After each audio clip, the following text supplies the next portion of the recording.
What's going on, guys? Zuko back with another Path of Exile 2 video. Hope you're all doing very well. Want to give you an update video on my INVOKER monk and where the build has kind of gone, getting into endgame, all that jazz. So right now I'm a level 84 INVOKER.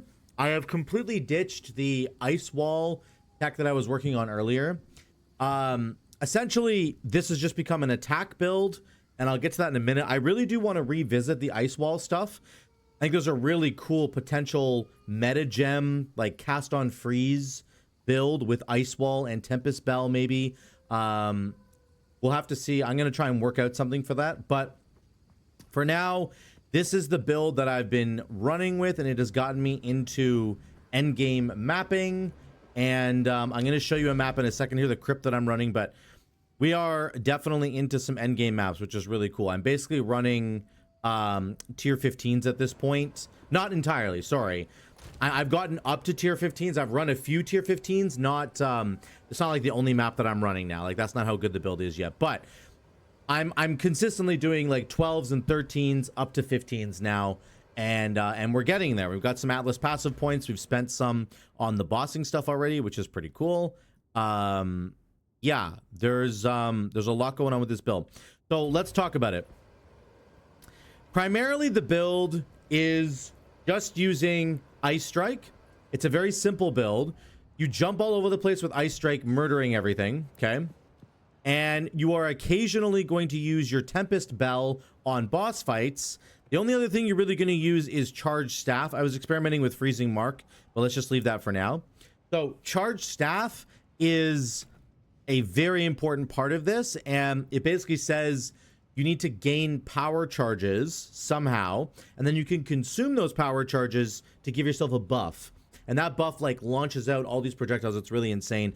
The main passive point that you need to grab is resonance, and I think Zizarin's like editor did a build that was very similar to this. So if there's some overlap here, I do apologize, but I've been running this build for a while before I even saw the video come out, and yeah, just know that it's probably very similar to his.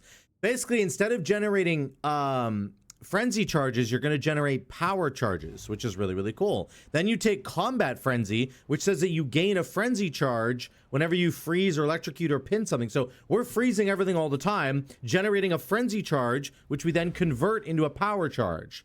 And then we use those power charges on Charged Staff. And I'll show you what it looks like here. I'll go through all my defensive layers and stuff as well in a second. But it's very simple what you're doing, okay? You're going to automatically jump around. And now I have some power charges. I'm going to spend those on Charged Staff. And I give myself a big buff, okay? And this big buff is now going to send out these electrical waves. And those are going to do a lot of damage, okay? And you can see we just dash around and we're murdering everything. This is a T12 map.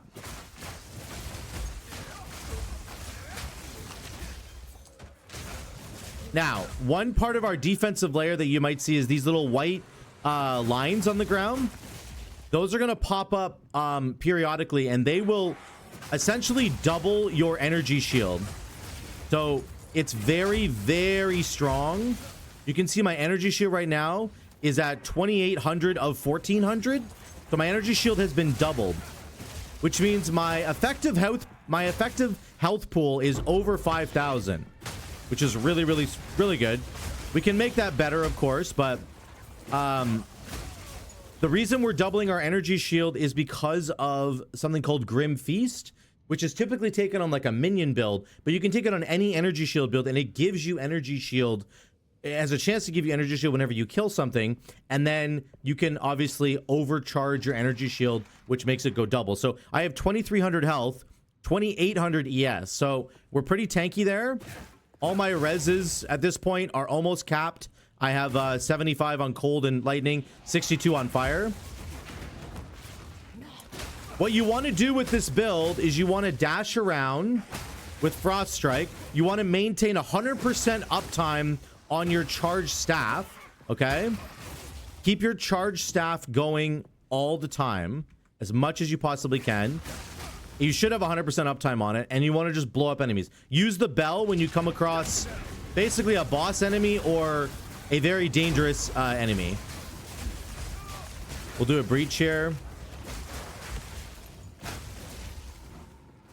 I'll try and circle around. Oh, I can't actually, can I? Ooh, we're kind of stuck here. I'll refresh my charged staff. We'll dash over here. We got a bunch of, there's a rare. This is kind of a bad breach. This is a pretty bad breach here, but we're going to work with it.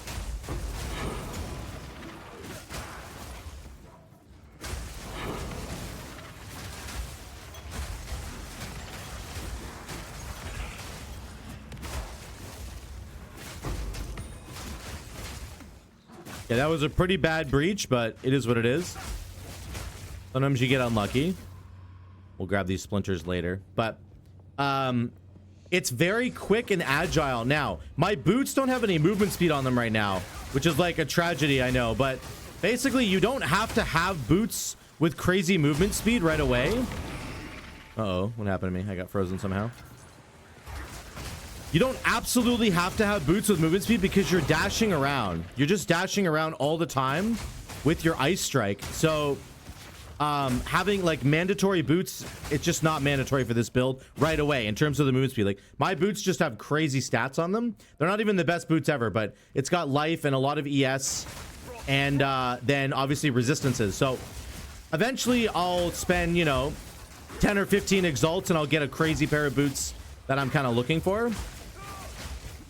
But that's how the build kind of functions. Let's talk about the all the links and everything really quickly here, and especially my defensive layers, because I want to highlight how to stay alive with this build. So number one, I'm stacking evasion. I'm an evasion melee character. This is like the worst combination you could possibly think of, to be honest. So having evasion, being a melee character, not really ideal in this game right now. Evasion is a very tricky mechanic because there's so many one-shots in this game right now, but there are other defensive layers that we have to help us get through. So number one, you're going to want to take Wind Dancer. You're going to get a whole bunch of extra spirit from Lead Me Through Grace. So this is like a really important node. I didn't realize how good this was until I took it, and now I'm like, holy crap, this is like maybe the best node that Invoker has.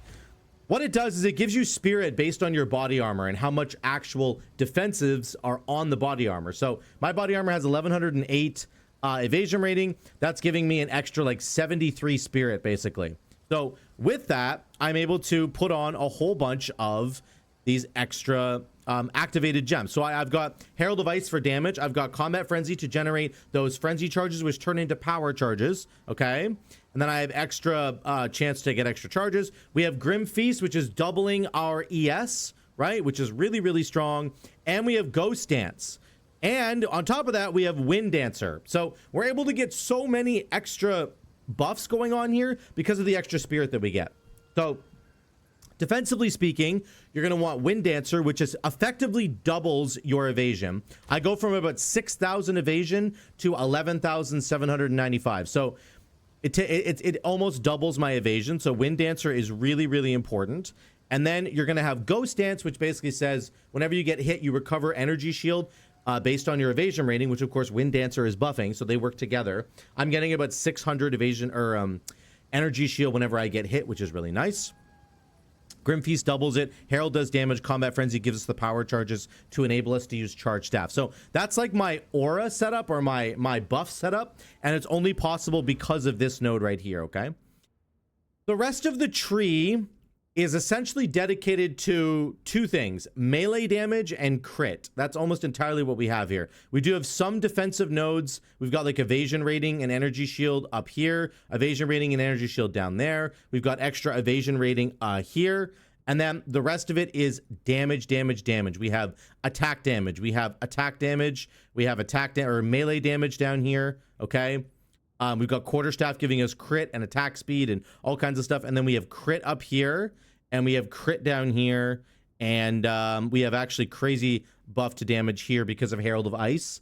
50% more cold damage with Herald of Ice, so that's really, really good. Some attack speed nodes here, and then I have this jewel that I bought. This was about 10x, this jewel. I probably overpaid for it, to be honest, but this buffs other small passives in this radius to give me more attack damage and then more damage with quarter staves. The 7% increased pin buildup is completely useless. So, but I just wanted to get it. I just wanted to try it out. It's not really the best use of a jewel. I'll get a better one later, but it buffs all these passives in the radius right here, which is kind of cool.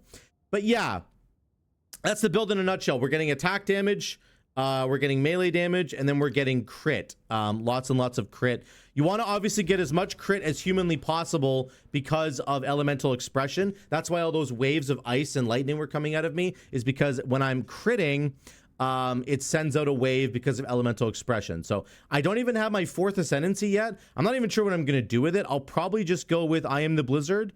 But there's potentially, I don't think I want to go Protect Me from Harm, because it could be good potentially, but 40% less evasion rating is pretty awful, and I'm gonna have to like deal with that somehow. So we'll figure it out. But I don't even have my 4th ascendancy, and we're kind of cruising through maps at this point. So that's how the build looks. Defensively, as I said, once again, you're gonna want to get Wind Dancer and Ghost Shroud. Those are your main 2 defensive components, and Grim Feast again doubles your energy shield, which is so big. It really makes you a lot more tanky than you otherwise would normally be, and the extra spirit is what's helping you get there. In terms of my gear right now, my entire build is probably worth something like 3 divines, 3 to 3.5 divines, which is about 100 to 120 exalts.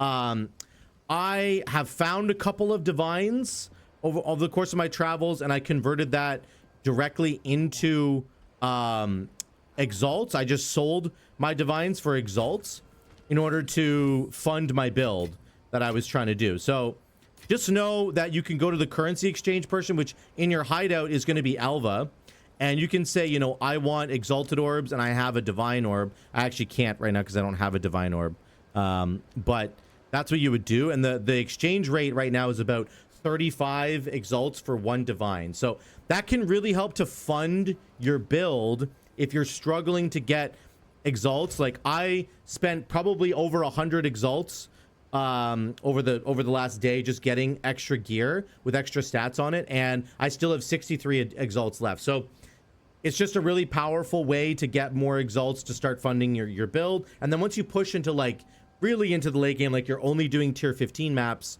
then you will probably just start to get a bunch of divine drops all the time just on your own without even needing any extra help. So that's the build. In the map that I just ran previous to this actually dropped 5 or 6 maps for me.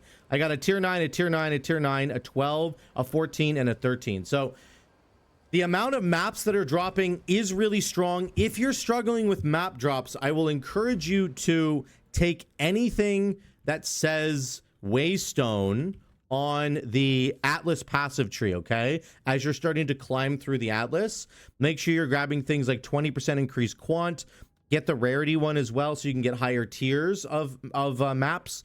And then these ones are really big, extra quantity, 6, 12, 18%. Chance to be a higher tier. So there's just a lot of really good nodes in here for, and then I have this one, Lucky Pillage. I'm going to eventually start working towards the precursor tablet nodes, but just know that at the beginning with your Atlas, you should probably just go all in on Waystones so that you can sustain your Waystones.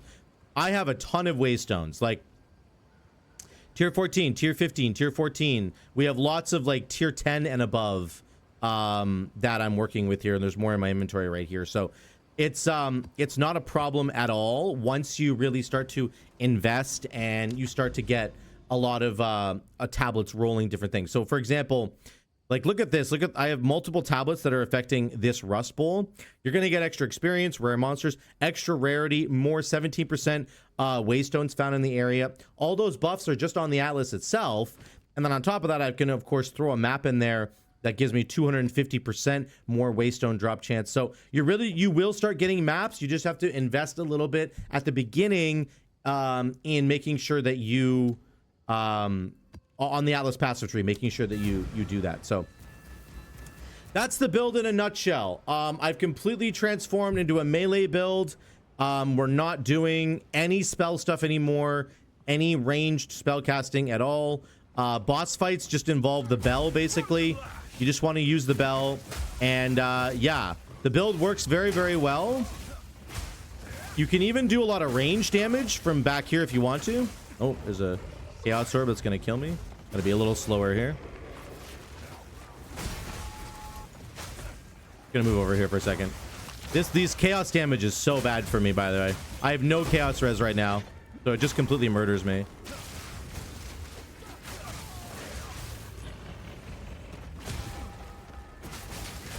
I just have to be really, really cautious about this guy. There we go. Oh, I can't even kill him. Oh, I'm dead. Oh my god, that was close. I know that looked really weird. I know that looked super weird, but you got to be so careful. There are weaknesses to the build. Right now, it's chaos damage, and there are certain mechanics that will just kill me if I'm not incredibly careful. So just know right now that's kind of part of the weakness of the build. I got to shore that up. You'll just shore that up with gear, basically. But that's the build in a nutshell. Let me know what you guys think in the comments down below.